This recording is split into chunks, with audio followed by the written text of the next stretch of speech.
Claire Ward. I'm the Director of Public Affairs for the Pharmacists Defence Association, and we are the largest membership body in pharmacy with over 32,000 members, and we're the only independent trade union. And our members are in all settings, including community pharmacy, hospitals, primary care and prisons. Last year, the PDA provided a new home for NORP, the National Association of Women Pharmacists, and they are one of our network organisations as part of our equality, diversity and inclusion networks. And you'll see the other ones which are represented here on our pop-ups, and indeed in this brochure that you should have on your seat. So please take a look at all of the opportunities we provide for our members to engage in the issues that concern and affect them. So our recently elected NORP committee have been active in highlighting the issues affecting women pharmacists, particularly at work, but also recognising that juggling that many women have to do in their lives outside of work. Women are the primary carers generally, whether that's in terms of childcare or elderly relatives. They tend to undertake most of the household duties, and sadly there remain a whole range of barriers to their progress, some of which we're going to address here today. So despite the fact that women make up around 60% of the profession, they're not seen to the same proportion in the leadership roles across the sector. So today we're asking our panel to highlight some of those key issues which they feel the pharmacy sector needs to address to improve the opportunities for women. Are those the issues that everyone needs to campaign on? Are there changes that employers need to be making? And how can we as the union drive some of those changes? And I'm delighted to be joined today by a fantastic panel. First of all, we'll be hearing in a moment from Una O'Farrell. She's the PDA regional official for Northern Ireland and a local pharmacist. And Una has worked in community pharmacy across Northern Ireland since qualifying in 2007. And she's gained a telescopic view of the spectrum of practice and working cultures. So working with Health and Social Care Board as an integrated care pharmacist, Una's got an insight into where the profession sits in the landscape of the wider health service. So she's got a lot of experience, having worked as well with Ulster Chemists Association and now of course as one of the regional officials for the PDA. Next to Una, we're joined by Ros Gittins. She's the Director of Pharmacy of Humankind, a national UK charity committed to reducing deprivation and exclusion and improving people's well-being. Ros has worked in many senior leadership roles in the third sector for a number of years and previously worked in the NHS in mental health and acute secondary care settings. She's Vice President of the College of Mental Health Pharmacy, a senior accredited RCGP trainer, and a member of various panels and committees, including Drug Sciences Scientific Committee and the MEP Advisory Panel. And last but certainly not least, a foreign government will be familiar to so many of you, and particularly those who were in the session just before this. She's the chair of the English Pharmacy Board, part of the Royal Pharmaceutical Society, and she's a pharmacist with a very strong media presence. She studied at King's College London, completed her pre-reg training at Manor Pharmacy in Newark-on-Trent, and she's got a huge amount of experience in promoting the sector and the profession across media organisations. She uses that social media profile very well indeed, but she's also added most recently another profession to her portfolio, because I know that she recently qualified as a solicitor. So well done and congratulations on that, Corinne. Delighted now to ask each of our panellists to give us 5 minutes on the two key issues that they think are the most important or priorities for us to be looking at. And then we're going to have a panel discussion and hopefully lots of questions from our audience. So over to you, Una.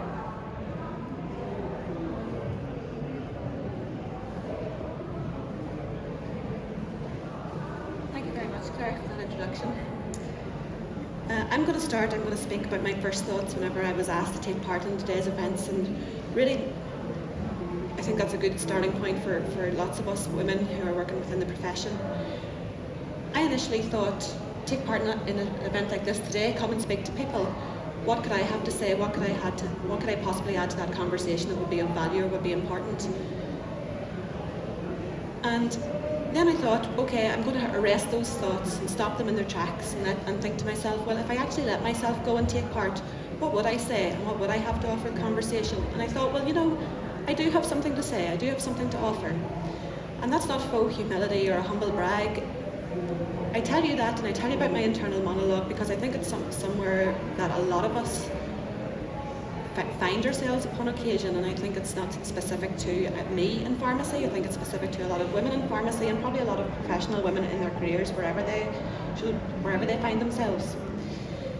Women in Northern Ireland make up 70% of the pharmacy workforce. I know in mainland UK it's 60%, and we're very lucky to call our Chief Pharmaceutical Officer. We have a woman in post there, Cathy Harrison. And I think it's very important, and it's no coincidence, and it's important to note that is what we are recognised as pharmacists as being one of the more empathetic and caring of the healthcare professions. And I think it's no coincidence that we're so female dominant for that reason. However, whilst it's good to recognise the richness that we bring to the role, I also think we shouldn't necessarily feel the impact of it too heavily. Women traditionally haven't went for the more senior roles within pharmacy practice. We're not contractors and we're not in more senior positions. But that doesn't mean, I don't think for one second, and I don't believe for one second, that we are any less qualified. We're less of a pharmacist, less of a professional, we're not less interested, we're not less able, and we certainly have no less to say on what goes on in the pharmacy world and pharmacy matters. In saying that, I think career trajectories have changed in recent times. There was a time whenever it was aspirational to leave university and go into a full-time role and stay there, and that was probably celebrated in many ways, and certainly something that we all were aspired to. And I think back to my parents' generation, that certainly would have been the way. And there will of course be women who choose to go into that role and who it suits, and that's a wonderful thing as well, and the terms and conditions certainly need improved to allow for women to do that. But I also think we're seeing in recent times more the rise of the portfolio career, and women trying on different roles and taking on different roles in different capacities, whether that be employed, self-employed, full-time, part-time, permanent, temporary. And I think that gives rise to greater longevity within the profession and less early retirement or periods of burnout. And I think we want a career, we want a profession that allows for that. Because at the end of the day, our careers are something that we should be enjoying, not just enduring until our time comes to give them up. So all that being said, coming to 2 points of what we can do, the 2 points that we were going to discuss today, that perhaps we can make pharmacy a richer place for all of us together. Coming back to imposter syndrome that I spoke of initially, I think sometimes that can go even a step further, and you can start to feel a certain amount of guilt for occupying seats and tables and filling roles that you think perhaps you're inadequate, and someone better qualified, you're blocking almost someone else from filling it. And I think that's a natural reaction, and once again I do think it's something that women experience, but I also think that energy is better spent in sort of affording that luck and circumstance and good fortune that has come your way and sharing it with others through networking. I think we should all become, whether we network formally or informally, I think we can become that opportunity for others and our peers, and it's in doing that that we make pharmacy more accessible for other women. We rise by lifting others, not my words of course, but powerful ones all the same. Secondly, I think we should get out of our own way. I think we should be more brave. I think there's a power in being brave and fearless and going for roles that we perhaps look at and think, that's not designed for me, that's not designed for someone like me. Go for them, break through the glass ceiling, don't be afraid, disrupt culture, be an agitator and disrupt that culture so that we make room for ourselves within the profession with the more senior roles. That's me. Over. Back to you, Claire. Thank you very much, Una. Rob, can I invite you? Thank you. Well, again, thank you for that really kind introduction earlier, Claire. And Una, there's definitely a few points I'd definitely build on, and I'm sure we'll discuss in a second further in a minute. When I was asked about 2 kind of key points I wanted to kind of raise today, there were a couple of things that kind of came to mind. The first was we still kind of find ourselves in the midst of the pandemic, but there's got to be a silver lining in there somewhere. And for me, there was something around being able to work flexibly, being able to, certainly in my role, I spent an awful lot of time on the road in a national role. Being able to work flexibly, working from home virtually, and really being able to do far more the teleconference, all that side of things. But it's also thinking about individuals who are in other roles. So we're in the midst of setting up we're starting building a new dispensary, for example. And you're looking at individuals that we're trying to recruit and think about our pharmacy technicians, for example, making sure that we're able to offer, again, those flexible roles and compressed working hours, etc. But also from the very outset of recruitment, so making it clear around, actually, there's opportunity for shared working here in terms of job shares, but equally around things like, I said, compressed hours and how we can make part-time hours work for people. And that is not an exclusively female thing, but again, thinking where there may be care and responsibilities, the difference that can have. And I think that's something I really don't want us to lose sight of. If the job still gets done one way or another, we need to continue building on that. Which I think touched on my other point really, which is around kind of maternity leave or women who are in a position of thinking about starting a family. And I think I really reflect on that because when I was asked to join this panel today, I was thinking, well, actually, what's actually come to mind, what's been happening recently? Certainly in recent months and recent weeks, I've had a couple of brand new roles within the organisation, so recruiting both very senior level pharmacists, but also new technician roles too. And as part of that, having those inquiries from people, that's including women of childbearing age who are considering even starting a family. And additionally, I do wear a couple of hats professionally. Another one is through, I offer quite a lot of support to quite a few mentees at the moment through the RPS mentoring scheme. And what's really struck me, this isn't an isolated case, I've had numerous times now where I've had those conversations with women around, actually I'm thinking about going for this role, I'm thinking about maybe changing my career, taking it down a different path, perhaps going and work for maybe a new organisation or more senior within the organisation that I'm currently in, or changing career direction altogether and maybe moving to a new sector. And part an imposter syndrome, there's definitely something around that, definitely echo it.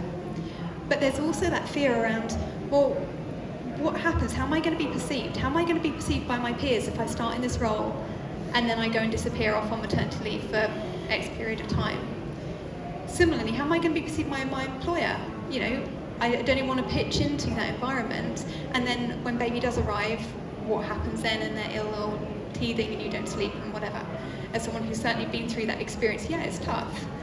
But there's something about the responsibility of the employer to be really open from the outset. And certainly these are some of the conversations I've had in recent months about, well, actually, this is our maternity package or paternity leave and adoption leave or whatever that scenario is.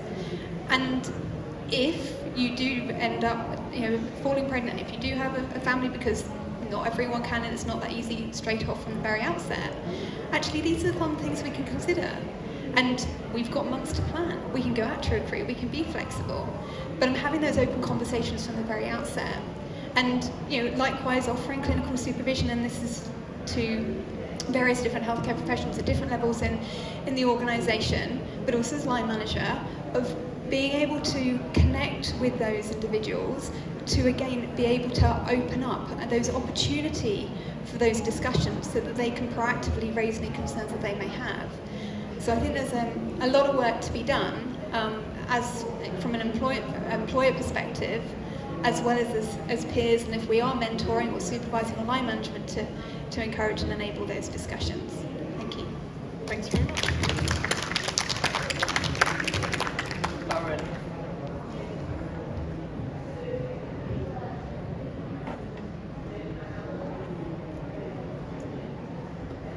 Thank you, Claire, for that introduction. I'm going to talk about something quite personal before I go and answer those two questions as to what's really affecting the profession. I think, like most women I know, I've been called bossy, or a negative word that's been used to put women down or to chastise children, it sounds like, rather than recognising that they are stepping up and leading. I haven't heard it for a while, but it's definitely something that lingers in the memories of probably like juggling schoolwork and all the extra things that I've been involved with when I was younger, and even as I've got older, really. Now, I think one of the things that I've always really noticed growing up is that if a woman and a man react in the same way, often the comment on the female's actions will be negative. So they'll say, oh, he's being assertive, but she's being aggressive. And I've led the pharmacy team as a female pharmacist, knowing that if I may have to say things in a different way than a male pharmacist in order to achieve that same goal. And I've had instances where people have come into the pharmacy, patients have come into the pharmacy, and they've thought that the pre-reg student was the pharmacist because, well, why wouldn't he be? He's the man of the pharmacy. I've always considered pharmacy to be quite a female-friendly profession, but it's actually working as a pharmacist that has really highlighted to me some of that sexism that colleagues can experience. As I said, I've just explained one of those there, one of those things that I've encountered. I would say growing up I've been quite lucky because I have been in a position where as a woman, as a female, I've been empowered to do what I want to do. So I've been encouraged to do things and put myself forward for things. And I do wonder if that really hadn't happened in quite the same way, would I be in the position that I am in now? So I think it's really frustrating, but I also recognise that other professions experience these sorts of things as well. I mean, I talked about collaboration in my earlier talk, for example, with GPs, and I know many of us will get emails. I get emails, and they always seem to be addressed to Mr. Govin because, you know, Miss Govin or Miss Govin probably isn't a lawyer or a pharmacist, so therefore there's always this perception. Why is this perception that it's always a male, not a female? So I think this is a societal issue that we need to tackle, really. And I think the other thing I would also think about is I'm so appreciative of how far we've come, but there's so much more that needs to be done.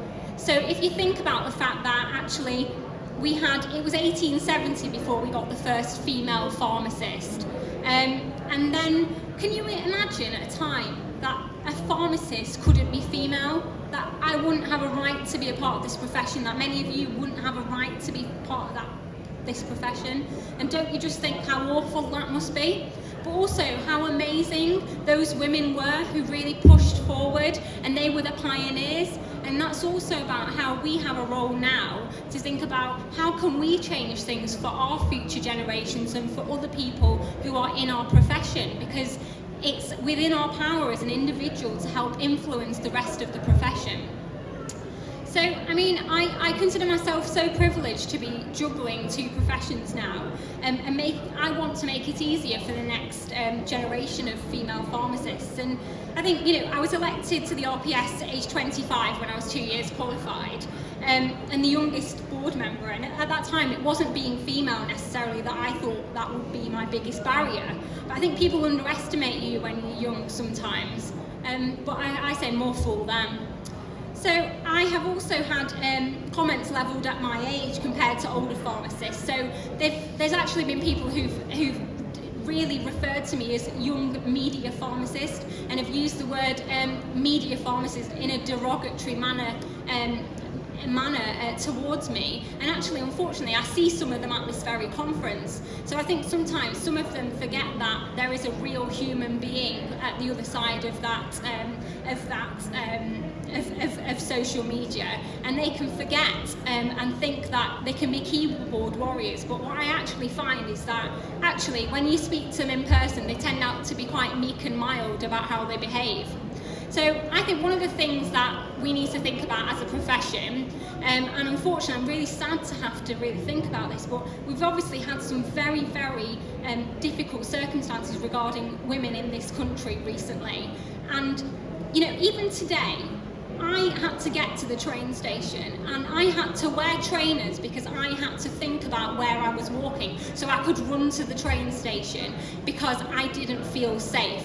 And your colleagues will experience some of that as well. So they will maybe run to their car after work, and you might not even know about that. They may park, have to pay for extortionate amounts for parking near to the pharmacy because they're worried about their journey home. So it's not just about the violence that happens in pharmacies, which I know the PTA have done a lot of work on, and we've been highlighting with the RPS as well. But I know we can have some challenging situations in our place of work.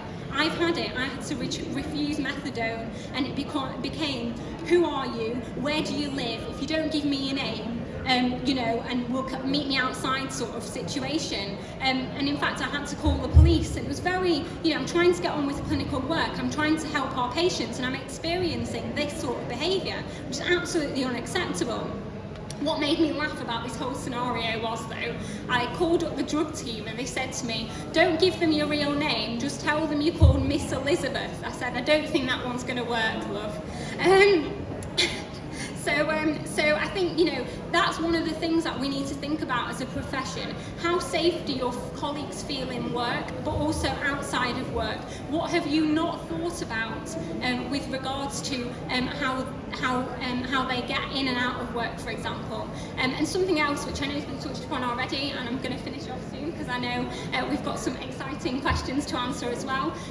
Flexibility and having a portfolio career is so exciting, and I think we're starting to see this now, and we need to keep embracing this as a profession because it benefits the profession. So when we get people who work in community and hospital and industry, the profession benefits, patients benefit, because we allow them to really get to see each other's style of working and understand how each other's work. So it benefits women, it benefits other members of the fair, not just women but other people too, and it benefits patients and the profession. Thank you.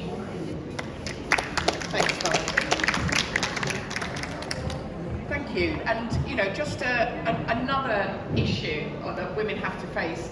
I think it would be fair to say that all four of us are not the tallest people around, and I noticed that either panel members have had to wear high heels, or we've all been slightly standing on our tiptoes in order to be seen above what is a standard lecture podium. And is always the case wherever we go, is that these things are built and designed for tall people, men generally, rather than women. So it's even things like that we've got to tackle. I'm really keen to get some feedback and some interaction with our audience today. So if you're interested in asking a question of our panel, please, from what you've heard, please put your hand up, and we've got a roving mic that can come around to you. But while you're, we've got one already. Let's start then with our contribution from the floor at the front. And if you could just tell us your name and where you're from, that would be really good as well. Hi panel members, it's Neera here. I'm from the West Midlands. Just a general question really. All of these problems that we've addressed today, what do you think is the primary solution to overcome these? Is there one particular solution, or do you think there needs to be multiple solutions, and do we need to include other genders, other members, those type of things? Okay, well, should we start then with Ros? Would you like to kick off with a view first? Yeah, I think it's more the merrier. I think it's continuing those conversations, isn't it, the first point? And yet, this isn't just about a female-only conversation. We definitely cannot do, there's no way we can do that in isolation. It's about joining that up with different genders as well. So yeah, absolutely, it's about continuing on. I think it's also about the level at which those conversations are going to be taken. And thinking, you mentioned earlier about kind of leadership roles and where people are at, and I said also about things like recruitment processes. So there is something about higher up within kind of more strategic beats. But there's also something at grassroots level too, isn't there? And about when we are providing things like mentoring or professional coaching, that we're doing that in peer-to-peer as well. So I think there is levels really. I can pick up on this too. I mean, obviously at the RPS we have mentoring, so in fact I'd love to ask the audience how many of you have had a mentor or who have been a mentor for somebody. If you could just put your hands up for me, that'd be amazing. amazing, and it would be amazing to see more of you think about doing that, because it's about how we have these conversations with each other, and not just that, having those conversations in a really safe environment where you can actually explore things, where actually, let's face it, we all, there's this I think YouTube video which says we're all a little bit racist, isn't it? And it's about how we all have our prejudices. So there will be some prejudices that you have. Are you able to explore them with somebody else in a safe environment and ask them, how can I challenge those behaviours, or get somebody to challenge you in an environment that you are safe in? So I think it's really about mentoring. So we've got an excellent platform at the RPS, free mentoring. So I'm a mentor, and I also have mentoring myself, because I think there's always so much that we can learn from other people. So, Una? Yeah, well, wouldn't sound repetitive, but I do think that we do need to get out of our own way at times, and I think that, as Darren touched earlier, whenever you spoke about going for roles and going for more senior roles and thinking, well, no, what's the point? I'm going to be going off on maternity, or I'm starting to think about a family. What's the point in starting that just to go off again? And I think the answer to that is there's lots of point. There's a whole lot of point in going for those roles and challenging, so breaking out of our own confines that we create for ourselves sometimes, and thinking, well, it's not up to me to decide for my employer if they want me or not. It's up for me to go to the role, to bring something to the table, and after that it's on them to deal with whatever time or leave that I may need. Because even if I take off 3 years to have a family, I can tell you that I'm going to do a damn good job in the other 10 years that I'm there and the time that I spend there. So I really do think, and I hate, in a way I hate saying that, because it sounds as if we're part of the problem, but we can only fix what we can fix for ourselves. We can't fix other people's behaviour, but we can try to agitate the culture sufficiently so that we make room for ourselves. And the thing that really concerns me about that, if we haven't got these individuals being nurtured and encouraged, we've got some flipping amazing talent out there, some really stellar talent that we're just going to lose otherwise. And I think with things like mentoring, and I mentioned earlier, I certainly do that myself through the RPS, but thinking about our pharmacy technician colleagues as well, because sometimes as pharmacists we get very pharmacist-centric, and it's thinking about the broader pharmacy profession in that too. Yeah, I think that's a great idea, and maybe we should be encouraging more mentorship with APTUC. I think that's a great idea, and I think I'd love to take that forward, because I think we've got to learn from each other, and also not just that, but in our work as well. Now, I recognise that sometimes as pharmacists we sort of hoard our work, and it's tiring. It's a hard role, you know, and it can be, sometimes we get a bit scared of delegating things. So I go into pharmacies, for example, and with CPCS, nobody else knows how to use farm outcomes apart from the pharmacist. It always frustrates me. So I just think we need to share things a lot more, not just with what we do at work, but also some of the difficulties we had. You know, and I think there's this thing called the mental load, isn't there, for women? And I've been reading about it quite a lot actually. And it's like, you know, if a woman's at home and she's got to tidy the table, she'll take off some of the things, but then she'll go and pick up something from the stairs that needs taking upstairs as well, and then she'll have gone and picked up something else, and by the time she gets back to the table, it takes like 2 hours, but everything gets sorted off the table. And it's all these other things that women are thinking about, because this is what we've been primed to do from such a young age. And if you think about it, how ridiculous is it that small girls still get given dolls to look after? Our purpose in life is not our only sole purpose in life is not to have a baby and look after other people.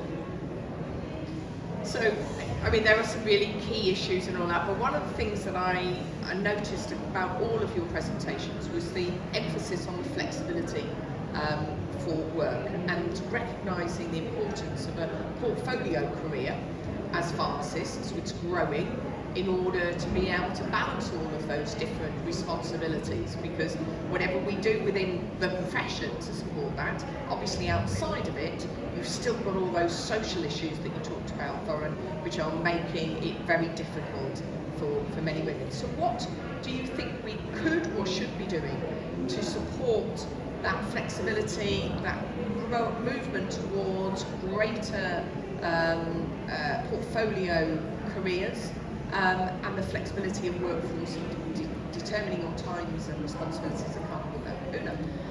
Well, and these are evolving thoughts for me as much as anything, but I do think that if that's to be a thing, if that's to be the case, if women are to be able to have their portfolio careers and contribute outside of the conventional dispensary setting, employers are going to have to give them capacity in their time and in their schedule to do that. Now, we talk about a workforce in crisis, and I'm not sure that how much of a crisis it actually is in. There's room for pharmacists to leave the dispensary to go to contribute to whichever panel, committee, forum that needs pharmacist input, and the pharmacists that are working frontline in the dispensary are those that are best placed to go and contribute and to shape those panels. So I think that employers, whether it be trust, contractors, independent, or the multiples, really need to think about the individual pharmacists that they employ, about their career trajectory, about retaining them within the profession in some capacity and upskilling them and allowing them the time and the freedom to go and to contribute and to bring back to the ranch what the skills that they learn at those other settings, because it really does enrich the whole profession whenever that happens. But there's something also about having that portfolio career that it keeps your grey matter going. I think it helps to contribute to avoid burnout, because we're being stimulated in different ways in different environments, building up a different skill set. But there's also something about how do you dip your toe in? How do you make that connection to be able to try something different? And I think coming back to that imposter syndrome again is a good point, and you're trying to work to kind of overcome or box it up or whatever. But we're saying again about mentoring around, well, actually, is there a mentor who might be able to help make that connection, or is it a line manager? Is it a supervisor? Say, well, maybe just go along to that meeting or see what it's like, at least to observe, to get a feel for what happens there. And it is more difficult in the more virtual world of working at the moment. But you get to have that corridor conversation and make that human connection and go, and things can build from there as well sometimes too. I think just to add from my point of view, I think in terms of some of the mentoring connections as well, I think seeing other people who are having really successful portfolio careers and flexible working means more people are feeling that they can do that too, and that's really important, because we keep saying, don't we, if we don't see something, we don't necessarily think that we can do it perhaps. But I would definitely say, like you said earlier, go for the job. Definitely go for the job. Just don't cut yourself out and don't think you can't do something. Because I think there's a little anecdote as well, isn't there? Men will apply for a role even if they don't meet all the criteria, whereas women will want to tick every single box and above sometimes before they'll apply. So I think definitely, if you take anything from what I'm saying today, then definitely apply for the job, please. Excellent, thank you. I know we've got another couple of questions, so one at the very back, please. Thank you. Hi, my name is Tassie. I'm a pharmacist from London. I just there's probably a couple of things that I wanted to find your ideas about. One is intersectionality. So as a woman, first and foremost, I'm a black woman. There are women who are black and homosexual. So all of those things actually build into who you are and who you present at work. And it adds layers of complexities regarding all of the things that we've talked about today. So we don't, definitely as a woman, I don't just present as a woman, there's so many other things that come along. So I think I'll be interested to hear your views on that. And also, just added to that, when will there come a time when we won't have to have this plethora of networks to do with our individual characteristics? What do you think would the ideal scenario look like? At what point will we be able to say that we don't need these networks, or we've actually accomplished what we need to accomplish? Would that ever come? It's a great question. Una. Yeah, I mean, you raise such a good point, and it's something that it does dawn on me to come here today to speak on the sort of the minority groups that I come to the table as a white, straight, neurotypical woman, and that is not lost on me. But what I would say, or what I do think, is that privilege it's always relative, and there's always going to be someone more privileged and less privileged than yourself. And even in Northern Ireland, there's lots of people in mainland UK who probably think we're a hell of a lot less privileged than they, and perhaps vice versa. So I do think, coming back to our sort of our networking points and also our mentoring points, I do think that, and I touched on it earlier, you can start to feel a little bit guilty for that, and a little bit guilty for the privilege that you do have, that the world has lent you. I certainly feel it at times. But I do think that if we loan that privilege out, if we become the opportunity for our peers and for those that maybe that don't come to the table with the same, and loaning it out and sharing that, I think that's the way forward. In terms of how long we're going to be having these conversations for, I don't know whenever we'll become mainstream. I don't know whenever all our minority groups will become mainstream, and I look forward to a time. I don't know if it'll be in my lifetime. It's too big a one for me to unpick, but sharing the privilege is definitely something that... Yeah, and then there's a role of allyship in amongst all of that. I think we've got we've come a really long way, as like Torrin, you outlined it when you were speaking earlier. I think we've got a long way still to go, and I think it's going to take a long time, but I can't wait till we get to that place. But yeah, I think it's going to be a long journey. But again, thinking around what systems and processes can we put in place in the wider systems, and even again coming down to things like recruitment and making sure that things are anonymised, and you know that there's fair and transparent processes around it. So I think there's a lot more work to be done. I think all I can really add to that is however long it takes until the job is done, because it's not acceptable what we have right now, and I mean it's ludicrous that we are still at this stage as women, but also with regards to race, with disability. So you know, even I think sometimes with some of these issues, I am surprised sometimes with some of the things that healthcare professionals come out with, because you think we're exposed to very many different types of people within our practice. So I think there's always room for learning, I think, as to how we speak to people, how we treat others, and how we can really learn for every interaction to make the next one better, because we're not perfect, we are going to get it wrong, and I think it's about reflecting on, if we do get it wrong, are we able to own up to that and say, I messed up, let's see how I can move forward from that. But I think certainly what we've learnt by establishing the different networks is that the issues that they raise across and within those networks are often shared issues, and they can learn from each other, and what the PDA takes from it is the ability to be able to bring those issues, not leave them on the sidelines, but bring them into mainstream and allow us to work on those as the key issues of the union, and on behalf of all of our members, because not everybody is going to get involved in a network, but they will also share the opportunities that arise from it because of some of those broader issues. So we've seen, for example, issues that have been raised by the North Network.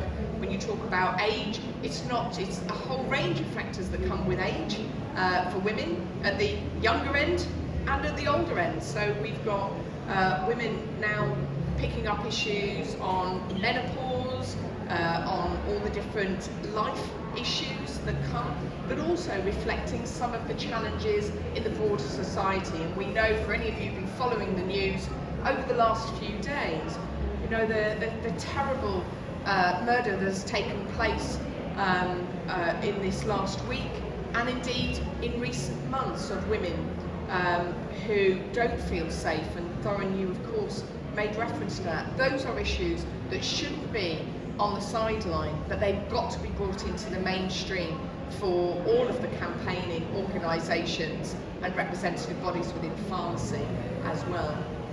I think I saw another question at the front here. Callum, there's a microphone just coming to you.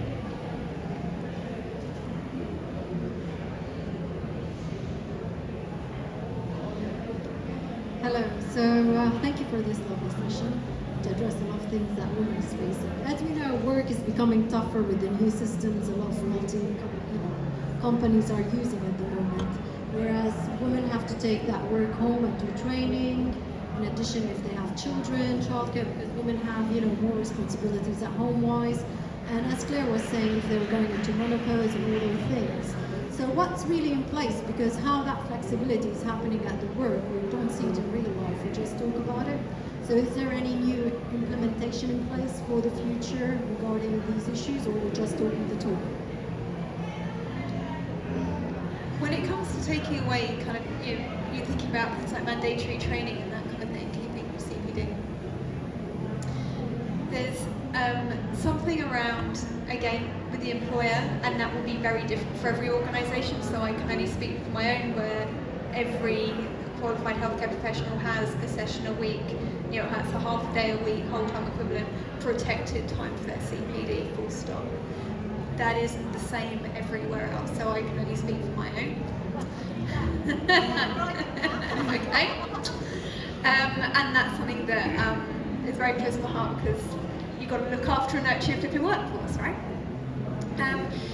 The other element then is around when there are webinars being put on, the amount of times, and during COVID's been the same, that I'm doing it during bath time, during the bedtime routine, or trying to multitask and cook dinner at the same time. And by the way, I am very fortunate to have an incredibly supportive partner, but it's a tough one, and they all seem to happen around the same time, not after bedtime, etc. There's a flip side to this, because everyone's trying to, everyone is trying, very often, honestly, I was great at Garlic the other night, and I'm trying to chair an MDT. It's fun and games, right? That's what you have to do, sometimes. But again, it's part of that broader work-life balance, and it's not just a female thing, but I'm saying just broader, when there's external things and events being put on, I think that needs a little bit more thinking through as well. However, I also say that knowing that in the next 2 weeks, I myself am chairing and hosting a couple of educational events, and you know what, I'm doing them in the evenings. And I'm doing that because that's what's been agreed with the LPC, because that's the kind of the way that they do it. So I'm maybe equally, on reflection, perpetuating some of that too. So, I'm going to answer the flip side to that. See, evening meetings are amazing for me. They enable me to, enjoy some of my, just getting home from work, and obviously be able to do things which I wouldn't ordinarily get to do and can't pack in during the workday. So I think we need to think about flexibility works differently for different people, and I don't think there is a one-size-fits-all. I mean, I definitely think there is, if it's part of your role and you need to do that for your role, then I think your employer needs to support you to do that. Obviously, if it's like revalidation as a pharmacist, that's very much an individual. You need to revalidate with the GPHC, or you're not going to be able to do any job in pharmacy. So I think that's a different scenario. But I think it's really about just talking to your employers. And I do think, most bosses are reasonable. I mean, I've worked with, and if I didn't like my boss, if I'm honest, I personally wouldn't be staying there very longer. Because I think.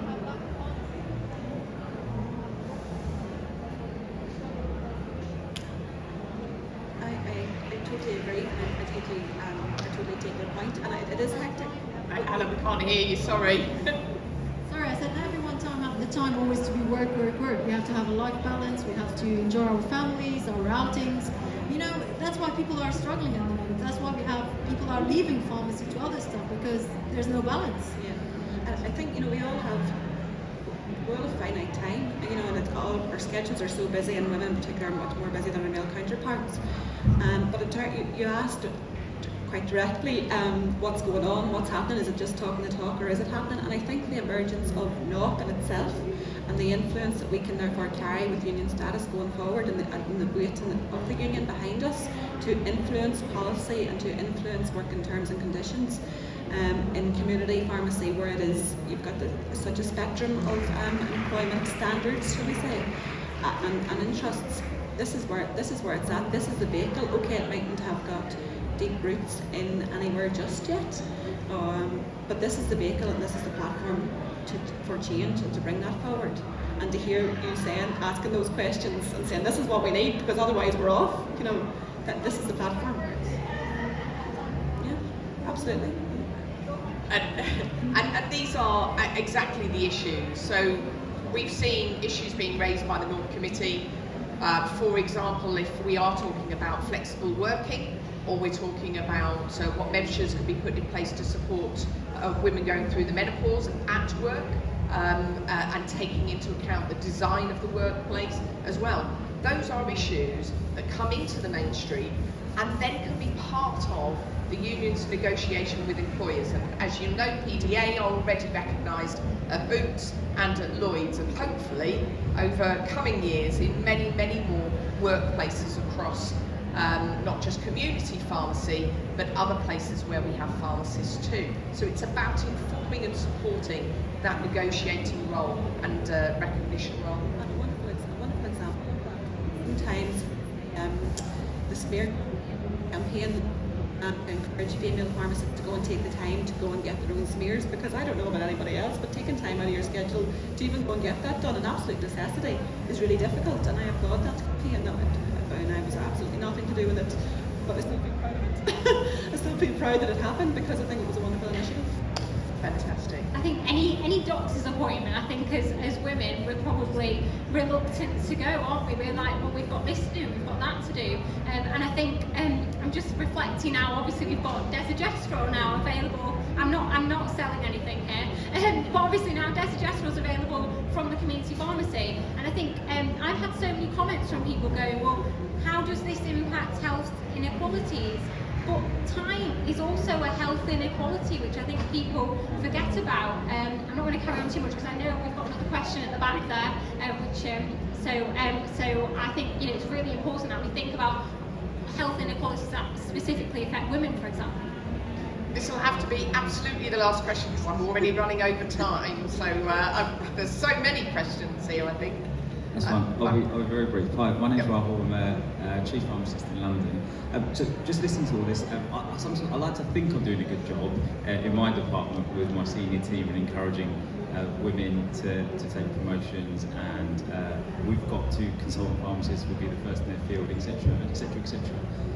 But listening to you, I'm a little bit mindful that I may not be doing everything that I could be doing. So what is the question that I need to be asking my team from your perspective? What would you have liked to be asked by your employers that I could leave here with, just thinking I might have that conversation when I get back? Okay, just before we finish, I'm going to ask them to wrap all of these things up. I know I've got North Committee members in the front here, and I'd really like them just to come in. So we can come to the front as well, and then you can just answer all of these points in your final comments. 2 comments and 2 on the front here. Hello, this is Naina Chotai. I'm the president of NOB. I just wanted to ask, what will be your parting words, maybe similar to what we've just been asked, for our newly joined registered pharmacists? So what will be your final sort of one piece of advice they can all take home? Or we can write about it in our network news. It's not really a question, I just wanted to thank you. I think it's really important that you brought up a specific aspect, for example, the maternity leave. I don't have kids yet, but just the thought of it, I'm like, oh, would it affect my career? How would I even bring it up to my employer? So, and also the last question that was asked as well, what males need to ask to challenge everything. So I think it's such a great point that's made today, so really thank you. Fantastic, thank you. Okay, so final comments and picking up from our audience. Gosh, do you want to get sure. first? You've got some cracking consultant pharmacists, and they're absolute superstars in your department.